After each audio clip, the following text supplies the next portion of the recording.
In my role, I'm responsible for healthcare delivery through this organization to the residents of Gloucester County.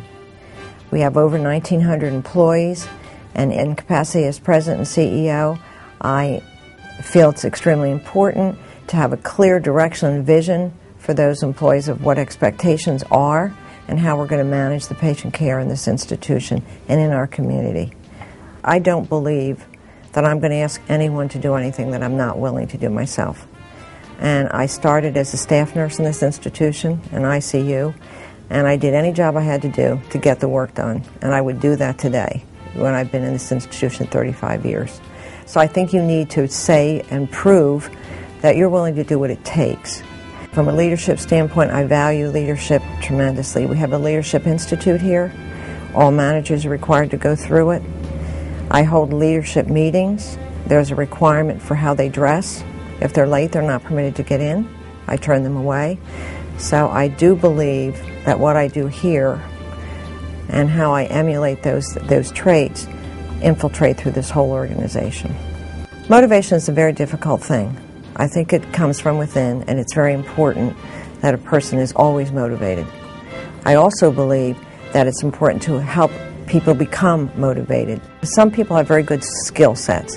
They come with certain aspects and traits, but they're not always motivated to use them appropriately. So I spend the time trying to identify their strengths and their weaknesses, assist them to grow in any way they can, and continue them to motivate and move forward within this organization and outside the organization. I've had multiple role models in my life, primarily my mother. I was the only girl, and I had all brothers. So my mother and I sort of bonded in our house in terms of us against them. And she taught me to be extremely strong. She had a very strong moral fiber.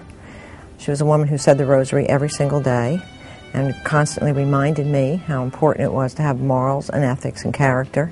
And she exuded that during her lifetime. So she clearly was my first role model. During my young childhood, my father was ill. He had multiple heart attacks, 3 in a period of 6 years. During that time, I was unable to visit because you couldn't go to visit in the hospital unless you were 18 years old, and I was 12.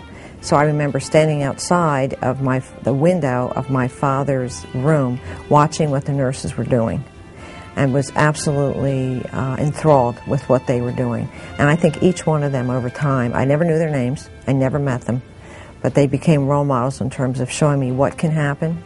And I would always remember my parents talking about how wonderful the nurses were and how much they made a difference in my father's care. Work-life balance is a very difficult challenge, particularly when you get into this particular level of responsibility. And I understand clearly that I have a responsibility to run this organization, and I will work and do whatever it takes to get that done. I also understand that if I don't spend time and energy maintaining relationships with my family, that I can't be successful in any of it. So I think I'm very good at saying this is the job I have, which is important, but equally, if not more important, is my husband and that relationship and my family. I have 5 wonderful grandchildren, and although I'm not home as much as I'd like to, I take every opportunity to take care of them. And my work life with the church, I have a strong moral background. I believe those have to blend together in order to make a whole person. If you spend too much time in one of those elements, the rest will suffer. So you balance it. You balance it based on what's happening in a certain day or in a certain week.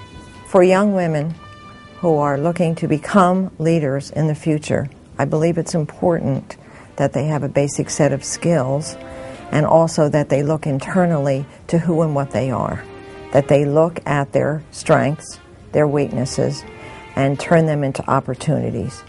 I also believe they should identify women that it could be mentors to them. Those women have skill sets that they admire and they would like to emulate and learn from, and it's a lifelong journey. Every single day I am learning something from someone else.